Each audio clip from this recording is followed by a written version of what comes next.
Shalom Bapak Ibu sekalian. Ya, saya mikrofon cuma satu, jadi ya berharap Bapak Ibu bisa dapat berkat hari ini. Hari ini kita bicara tentang khusus perempuan. Bapak-bapak, hari ini kita tenang, duduk, diam. Kita bicara tentang mama-mama kita, istri-istri kita, anak-anak perempuan kita yang Tuhan berikan dalam hidup kita. Amin. Itu penting. Dalam tema hari ini, judulnya itu peran perempuan dalam pelayanan. Saya tadi menyiapkan materi untuk tampilkan, tapi ada kendala tiba-tiba hilang. Jadi hari ini saya menyampaikan lewat suara saja, tidak ditampilkan di depan. Peran perempuan dalam pelayanan. Saya mulai yang pertama adalah bahwa sejak penciptaan itu perempuan menempati posisi yang paling penting. Meskipun Adam yang duluan diciptakan baru Hawa, tapi Hawa punya tempat yang paling penting. Kenapa? Waktu Adam diciptakan, dia diberikan kuasa, diberikan kehebatan, bisa memberi nama semua binatang. Itu kehebatan. Tapi Tuhan lihat Adam ini macam kosong, macam tidak lengkap. Maka Tuhan ciptakan Hawa. Sambil kita tepuk tangan dulu untuk semua perempuan.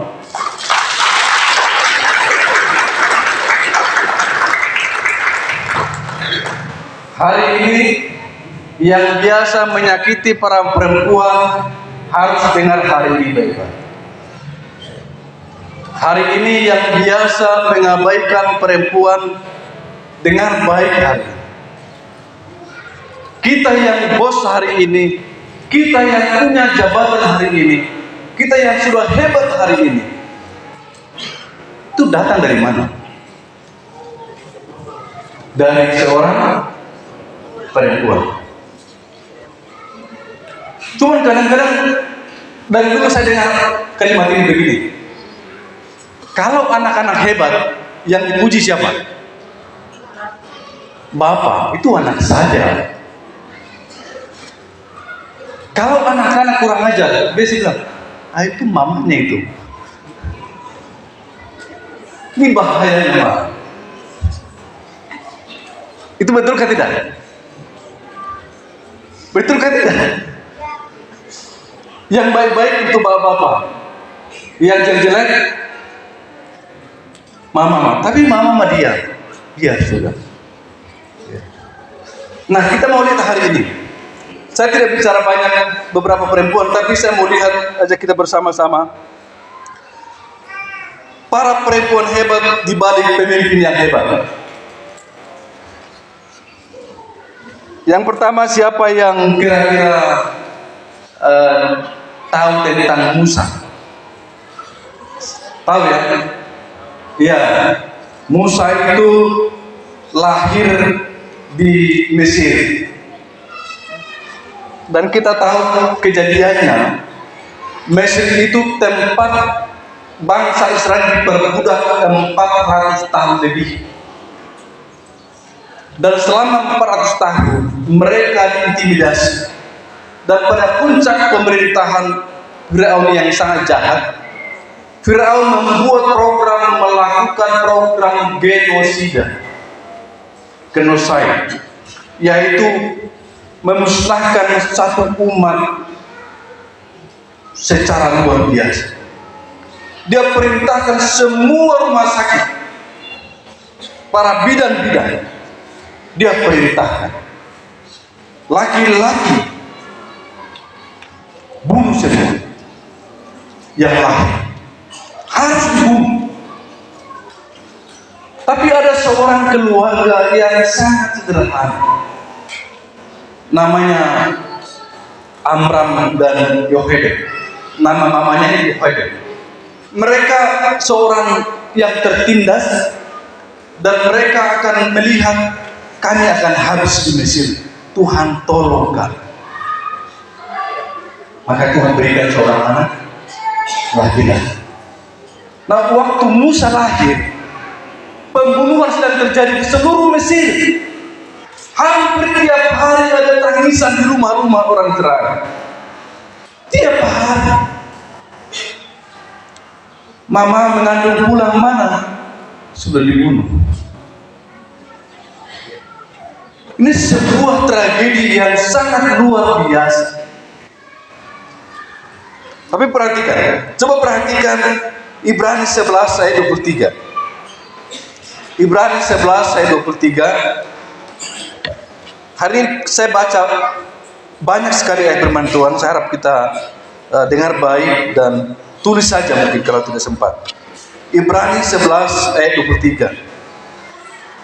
Karena iman, maka Musa setelah ia lahir disembunyikan selama 3 bulan oleh orang tuanya, karena mereka melihat bahwa anak itu elok rupanya dan mereka tidak takut akan perintah raja. Garis bawahi karena iman. Seorang perempuan yang beriman tidak akan pernah putus asa karena kondisi, karena tekanan, karena intimidasi apapun. Bagi seorang perempuan yang beriman, selalu ada harapan baginya. Selalu ada harapan. Sehingga di tengah-tengah keputusasaan, dibilang karena iman, bukan karena putus asa juga. Dia membuat kotak, dia membuat tempat bayinya ini bukan karena putus asa, karena dia percaya kalau anak ini lahir, Tuhan punya cara untuk memeliharanya. Dan selanjutnya kita tahu ceritanya. Bagaimana cerita Musa ini ditemukan oleh putri Firaun dan Allah memberikan belas kasihan. Putri Firaun yang tidak percaya Tuhan, tapi waktu melihat Musa dan dia tahu ini anak orang Ibrani, dia punya belas kasihan. Mama, persoalan apapun itu, yang pertama memiliki iman. Apa? Miliki iman. Iman ini kita di sini. Orang tidak tahu. Itu dari Ibrani 11 ayat 23. Nanti kalau bapak, mama bisa tulis saja di handphone juga bisa. Pemimpin yang kedua namanya Samuel. Kalau dengar Samuel, ingat ya cerita tentang Samuel. Nah, ini penting. Kenapa? Dalam belajar Alkitab kita penting situasi pada waktu itu seperti apa. Waktu kelahiran Samuel ini penting, karena situasi itu akan membuat kita belajar.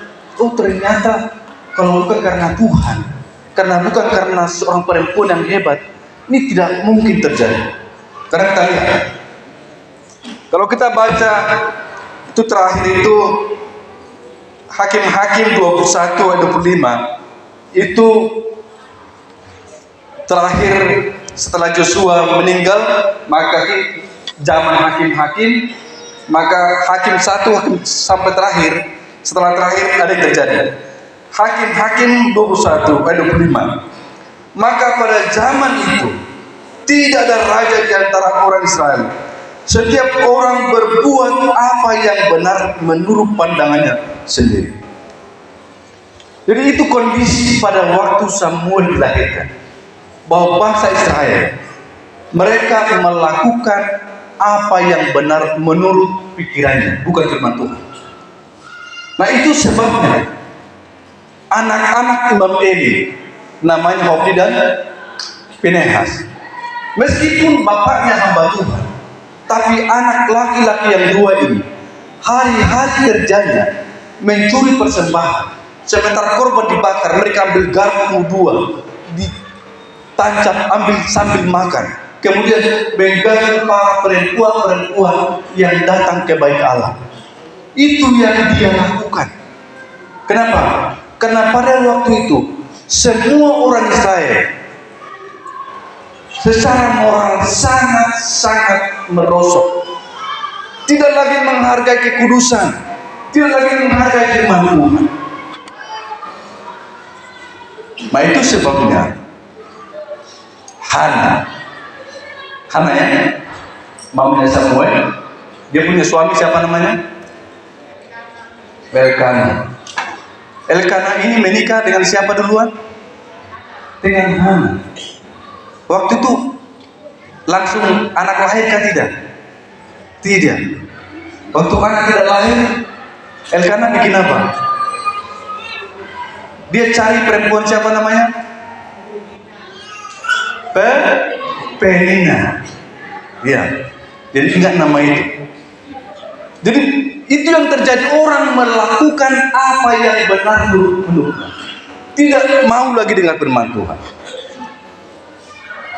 Tapi Hana, perhatikan, Hana dia perempuan yang sangat luar biasa. Meskipun awalnya sakit hati, tapi waktu bertemu dengan Imam Eli, dia menyampaikan, Bapak, saya ini mohon doa demikian dia sakit hati. Tiap hari saya diintimidasi. Saya salah apa? Saya tidak mabuk.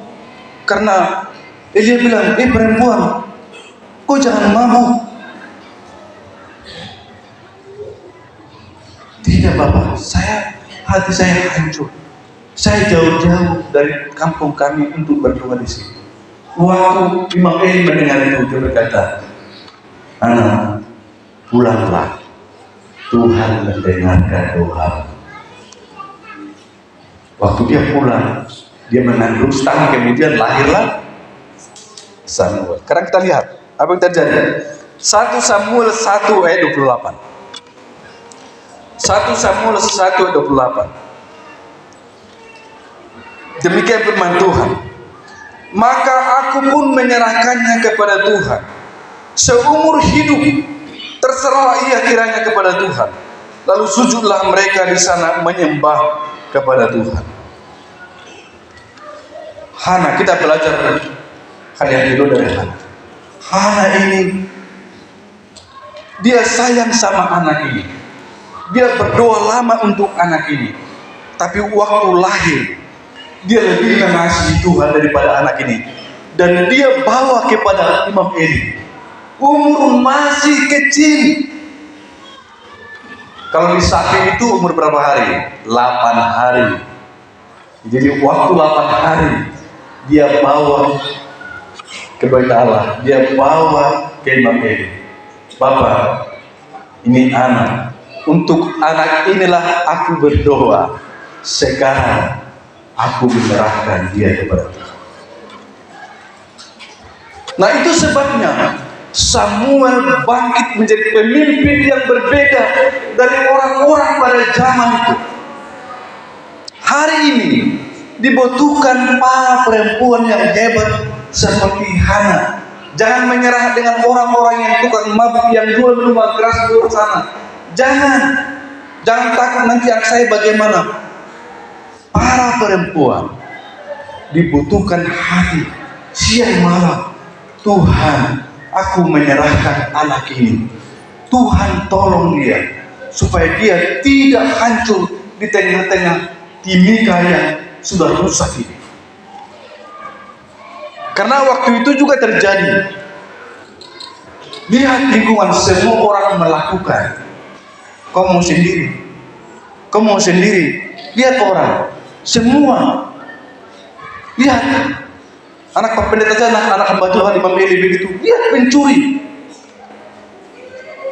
Tidak usah terlalu pegang kebenaran. Mungkin pada waktu itu orang bilang begitu, tapi Hana tidak. Hana tetap punya komitmen. Anak ini mata dia akan terbuka. Apakah Hana tahu bahwa namanya akan ditulis di Alkitab? Tidak. Karena waktu itu tidak ada janjian. Tidak ada wartawan. Tidak ada. Tapi Allah mencatat semua itu. Mama, apapun yang mama korbankan, Allah catat. Air mata, tangis, Allah simpan semua. Amin. Karakter yang berikut.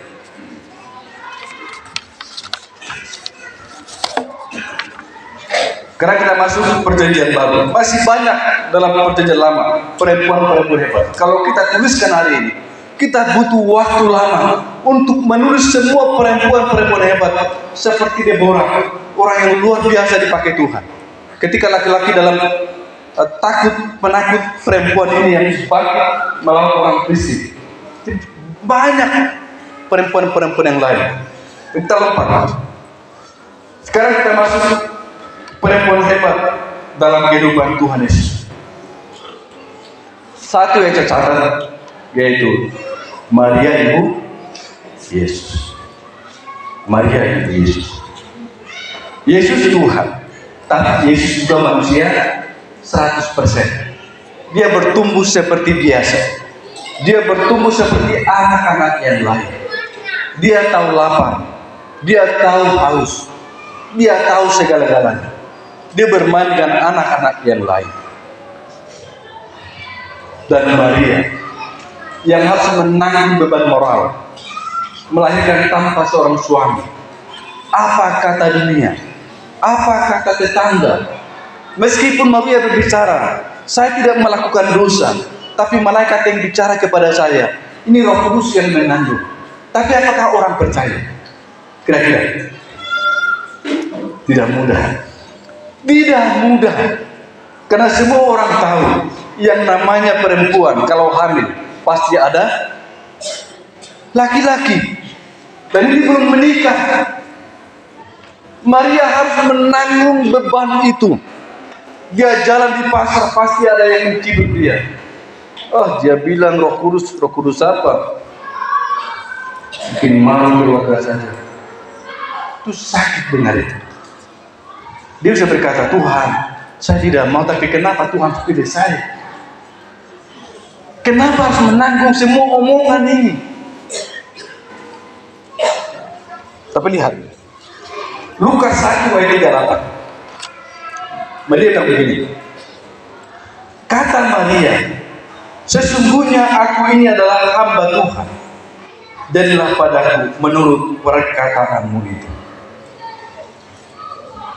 Saudara ingat waktu Yesus menghadapi penderitaan di Getsemani, apa doanya setelah dia berdoa, Tuhan kalau boleh lakukanlah cawan ini daripada, tapi bukan kehendak, tapi kehendak mulai jadi. Lihat, itu yang pertama ngomong itu siapa? Mamanya. Dia belajar dari mamanya.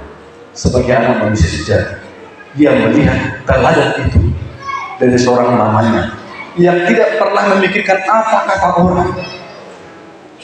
Mama, jangan pernah pikirkan apa kata orang. Coba sama-sama. Jangan pikirkan apa kata orang. Tapi pikirkan apa kata Tuhan. Ya. Jangan pikir apa kata orang.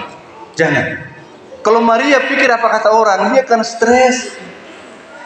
Tapi dia pikir, Tuhan, aku hamba Tuhan. Jadi padaku seperti yang kamu kehendak. Ya, mama kelas gitu kimika. Semua hamba Tuhan. Hamba Tuhan itu bukan pendeta. Pendeta belum tentu hamba Tuhan. Perhatikan ya, pendeta belum tentu hamba Tuhan. Karena pendeta itu diberikan penghormatan untuk pengabdian. Pengabdian berarti karena mengerjakan sesuatu. Nah, hamba Tuhan itu di hati. Ya, di hati. Bukan yang kelihatan. Karena itu Maria pun hamba Tuhan. Nah, itu sebenarnya Katolik itu menempatkan posisi dia di atas semua wanita. Bukan jadikan dia Tuhan. Bukan. Jadi hamba Tuhan itu menempatkan Tuhan di atas segala-galanya. Ini penting. Sekarang kita masuk. Itu waktu kelahiran pertumbuhannya. Sekarang dalam pelayanan Tuhan Yesus tidak pernah ditinggalkan perempuan juga. Tidak pernah. Pelayanan Tuhan Yesus sukses 3,5 tahun. Itu karena ada peran perempuan. Di mana dia melayani, di sana selalu ada perempuan. Jadi tidak cukup 12 saja, tapi ada perempuan yang mendampingi. Dan kita lihat Lukas 8 ayat 1 sampai 3. Ini jam benar ya? Jam kita salah. Mati. Yang ini. Oh, mati. Nanti saya pikir jam 10 belum. Jam 10 belum. Saya bicarakan jam 10 belum. Kan kita tahu jam 2 nanti selesai. Terima kasih. Lukas 8 ayat 1 sampai 3. Demikian firman Tuhan. Tidak lama sesudah itu, Yesus berkeliling dari kota ke kota dan dari desa ke desa, memberitakan Injil Kerajaan Allah. Perhatikan, ke-12 muridnya bersama-sama dengan dia. Itu selalu. Tapi kedua, perhatikan, dan juga beberapa orang perempuan. Jadi bicara perempuan itu bicara hal yang penting. Dalam gereja ini, perempuan kita harus perhatikan. Jadi perempuan punya tempat yang paling penting dalam gereja, dalam penginjilan, dalam pelayanan. Siapa mereka kalian? Mereka yang telah disembuhkan dari roh jahat atau berbagai penyakit. Siapa mereka? Maria yang disebut Magdalena, yang telah dibebaskan dari 7 roh jahat. Dulu Maria Magdalena ini kerasukan roh jahat. Tuhan sembuhkan, setelah itu dia ikut Tuhan Yesus. Dia melayani. Berikut Yohana. Jadi nama Yohana itu memang di mana Yesus ada, dia selalu ada di sana. Ya, melayani. Dia bendahara Herodes, tapi bukan Herodes yang jahat. Ya, dia bendahara. Dan Yohana orang yang mengasihi Tuhan.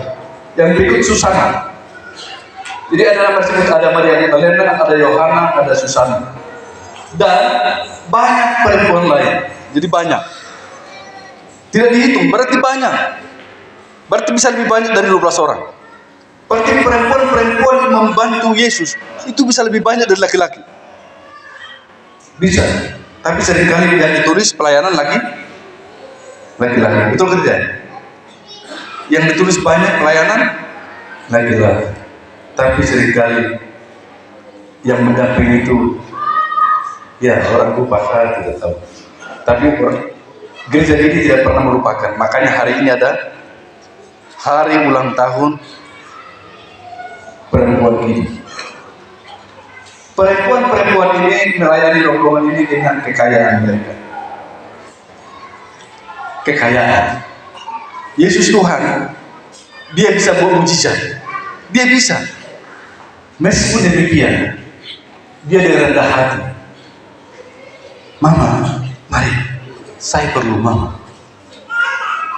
Ya. Yesus sangat menghargai para perempuan.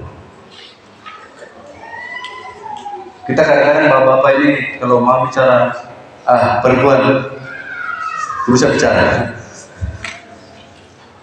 Begitu bapak-bapak lapar, mana mama? Kalau mau bilang, perlu kami kan? Saya pikir tidak perlu tadi. Ini penting. Yesus sangat menghargai perempuan dalam tim pelayanan. sangat menghargai. Dia tidak pernah merasa malu menerima bantuan. Kekayaan perempuan ini.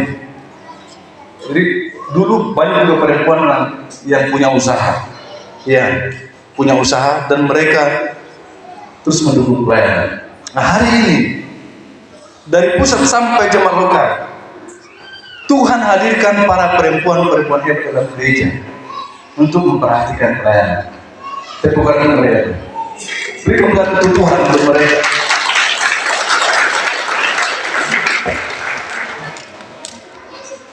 Karena kita masuk, setelah Yesus naik ke surga, dilanjutkan pelayanan para rasul dan sampai di Paulus. Paulus tidak pernah menikah, tapi di sekitarnya itu tidak pernah sepi dari perempuan-perempuan yang setia mendampingi dia dalam melayani. Saya akan baca cepat siapakah perempuan-perempuan. Yang pertama, Lydia.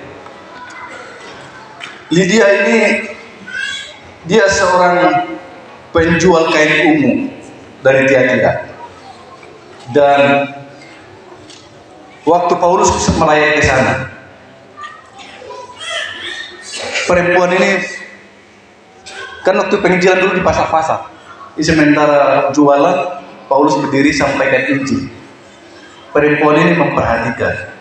Karena Bapak Ibu bisa perhatikan di kisah para rasul 16 ayat 15 sampai 15. Itu nanti bisa. Jadi Lydia ini dia semua mendengar dengan sungguh-sungguh. Setelah dia mendengar, dia terima Injil. Terjadi bukan orang takut Tuhan, orang kafir, tapi dia dengar Injil dari Paulus, dia bertobat, dia terima Tuhan Yesus, kemudian dia mendukung pelayanan Tuhan Yesus. Itu Lydia. Berikut ada nama Priscilla dengan suaminya namanya Aquila dan Priscilla. Tapi di Alkitab yang pertama disebut selalu Priscilla dan Aquila. Jadi kenapa? Kelihatan menonjol Priscilla dalam pelayanan. Saudara perhatikan di Roma 16 ayat 3 sampai 5. Perhatikan tentang Priscilla. Roma 16 ayat 3 sampai 5. Sampaikan salam kepada Priscilla dan Aquila, teman-teman sekerja dalam Kristus Yesus. Jadi Priscilla teman sekerja. 4. Mereka telah mempertaruhkan nyawanya untuk hidup. Seorang perempuan dan suami. Jadi perempuan maju, suami dukung. Mempertaruhkan nyawanya untuk hidup seorang hamba Tuhan. Luar biasa. Ayat 5. Salam juga kepada jemaat di rumah mereka. Berarti di rumah Priscilla ada jemaat. Waktu itu gereja belum ada. Mereka bersedia menjadikan rumah mereka untuk tempat doa orang-orang percaya. Ya, Bapak Ibu kalau ditawarkan di rumah ibadah, tolakkah atau senang? Mama. Iya mama, hari Rabu kita berada di rumah ya. Iya Bapak jangan dulu kak. Kenapa? Oh ini tanggal tua ini, kopi le, gula le. Nanti awal bulan sudah. Ini masalah ini. Ya. Tapi Priscilla tidak. Siap. Iya. Siap. Kenapa? Begitu rumah kita di tempat ibadah, itu bukan merugikan kita. Tidak pernah rumah tempat beribadah jadi merugikan. Hanya orang-orang yang tidak mengerti pelayanan. Begitu rumah di tempat ibadah jadi rugi. Tidak ada. Dan Priscilla dan Aquila tidak pernah merasa rugi. Itu sebenarnya Paulus merasa terus terkenang. Waktu dia jauh, sampaikan salam ya. Sampaikan salam. Keluarga ini luar biasa. Rumahnya selalu siap sedia untuk tempat bersekutu. Kenapa? pada waktu itu orang-orang Kristen tidak mudah untuk beribadah. Orang takut. Makanya bilang mereka siap mempertaruhkan nyawanya. Karena kalau ketahuan bisa bahaya. Tapi mereka siap kena Injil. Bukan Aquila yang ini, tapi perempuan ini, Priscilla ini hebat sekali. Hebat sekali. Dan kini hari ini ada banyak orang-orang seperti ini. Saya tahu itu. Amin. Yang selalu setia dalam pelayanan.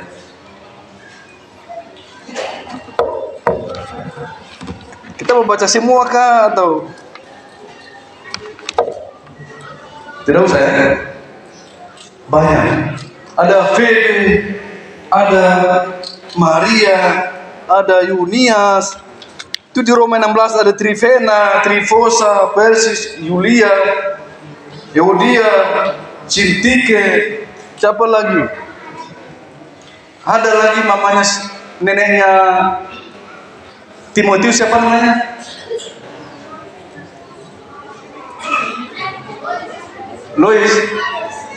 Lois ya? Iya, dengan Eunike. Eunike neneknya ke mamanya? Iya, yang mana-mana saya berarti dua-duanya perempuan ya. Iya. Dan mereka ini orang hebat, mendidik Timotius menjadi hamba Tuhan. Bapak mereka itu orang kafir, orang Yunani, tidak tahu firman Tuhan. Tidak tahu firman Tuhan. Tapi nenek ini dengan mamanya itu bina Timotius ini ajar. Waktu Paulus datang, langsung tangkap jadi penjala manusia. Hamba Tuhan umur 17 tahun jadi gembala di Efesus.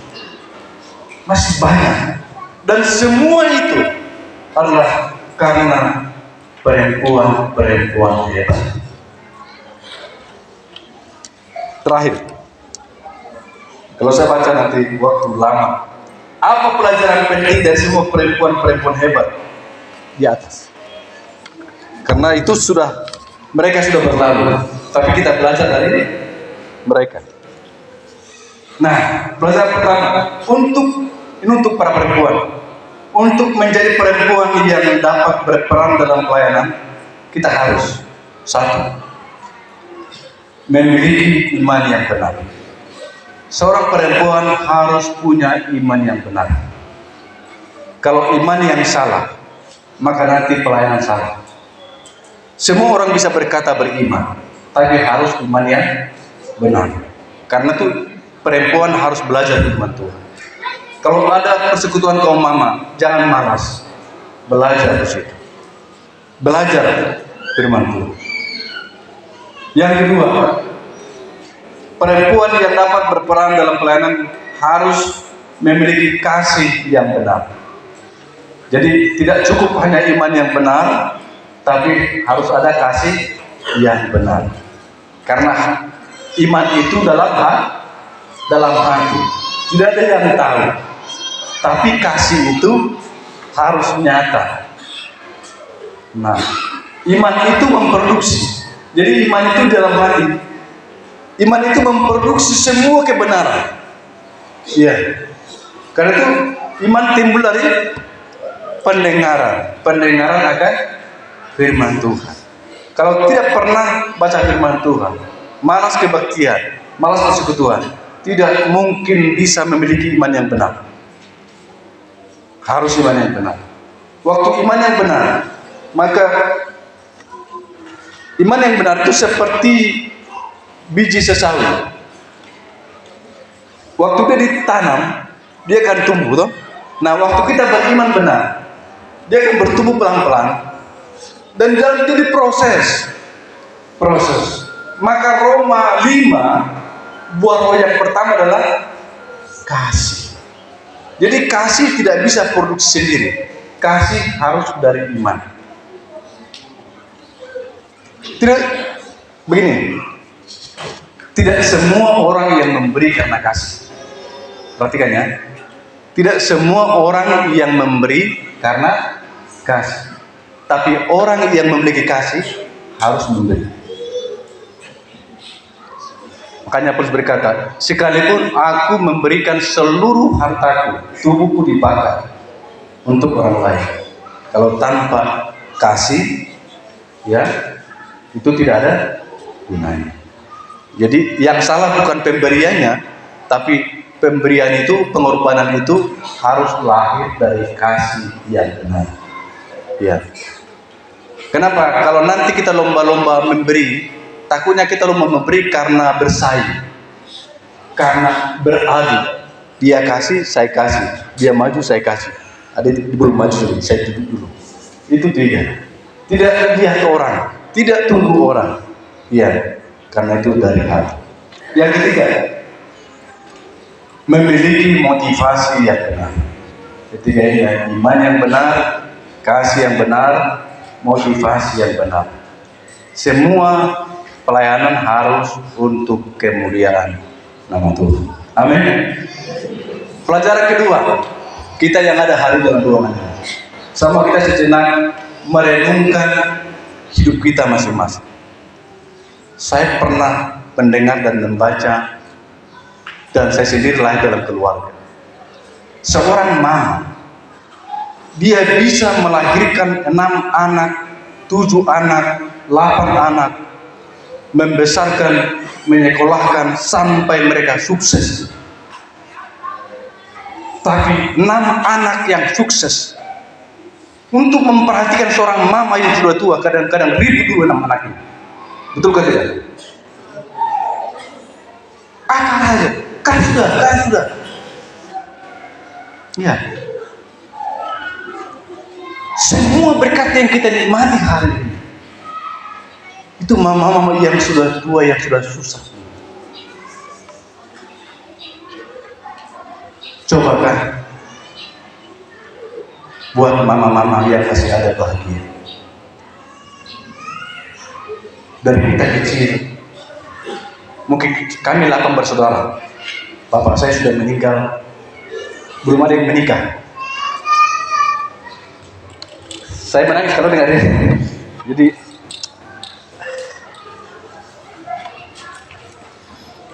itu mama saya itu, karena paling bungsu itu baru umur 2,5 tahun, belum kenal bapak.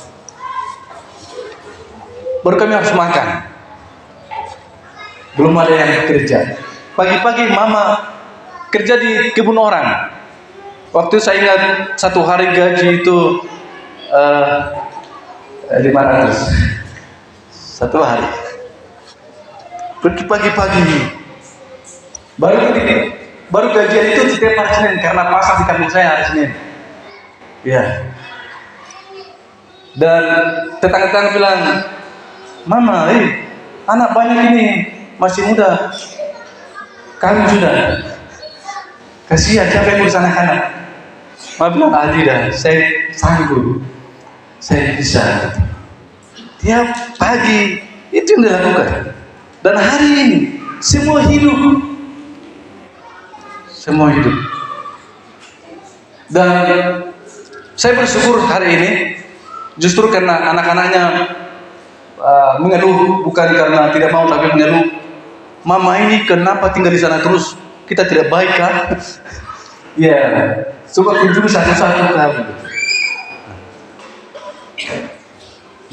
Bapak kasih Tuhan, saya tidak mau. Saya bukan orang kaya memang. Saya tidak bisa kasih uang mama saya uang banyak. Tapi saya selalu bilang, paling tidak beli saya. Tapi kalau bisa lebih, lakukan sekarang.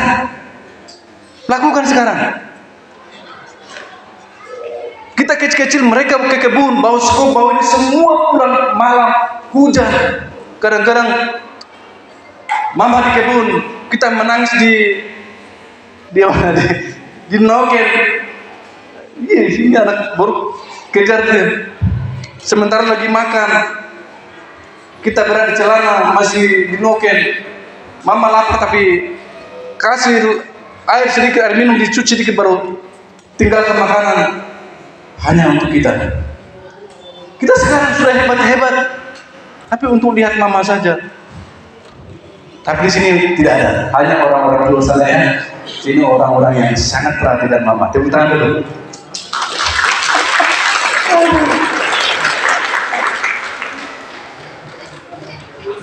Jangan sampai waktu mama hidup beli sendal juga tidak pernah, beli baju tidak pernah, begitu meninggal kita kasih baju paling bagus untuk apa?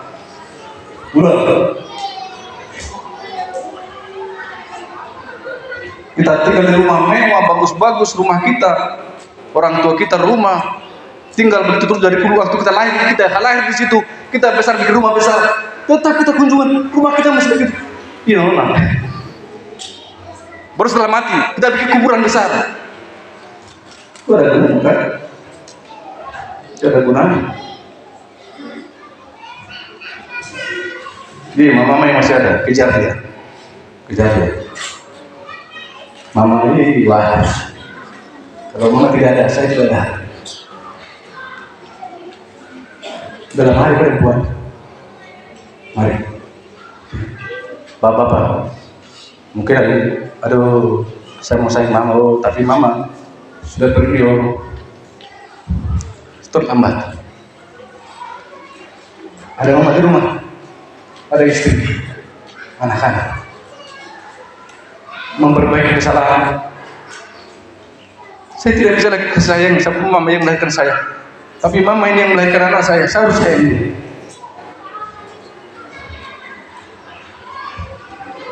Bertobat. Itu sebabnya ada hari perempuan itu, supaya orang kenang baru gini hari ini ada di mana-mana. Jangan lupakan perempuan yang selalu di antaranya. Mereka menopang yang tidak perlu kelihatan. Mereka di belakang. Mereka tidak pernah dibimbang ini. Tapi gereja ini ada. Mereka nonton video sang mama, sang pendulang jiwa, Mama Marta Koba, melewati sungai-sungai yang terjal.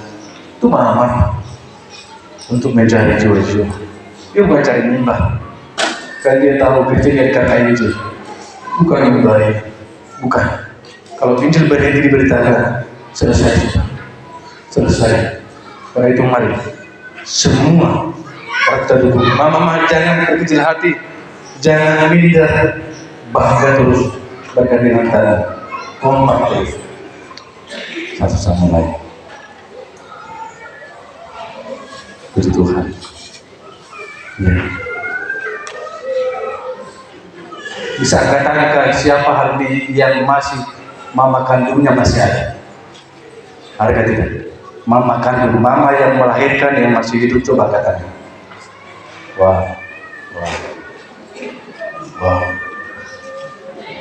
Ya, terima kasih.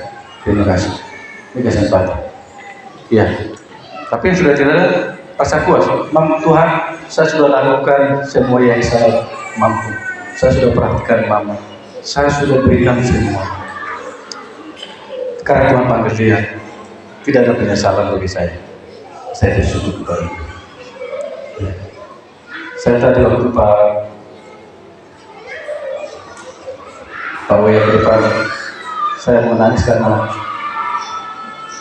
ya mama terkasih Tuhan panggil sementara di Karita di Jakarta sakit. Ini tidak mudah. Ya, tapi Tuhan sayang. Untuk mengakhiri khotbah saya, ya sekali kita coba bapak-bapak tepuk tangan untuk semua kaum perempuan, untuk perempuan. Ya.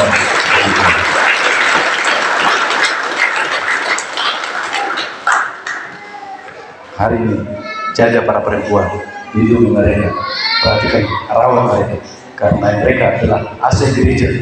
Mereka aset penting dalam gereja.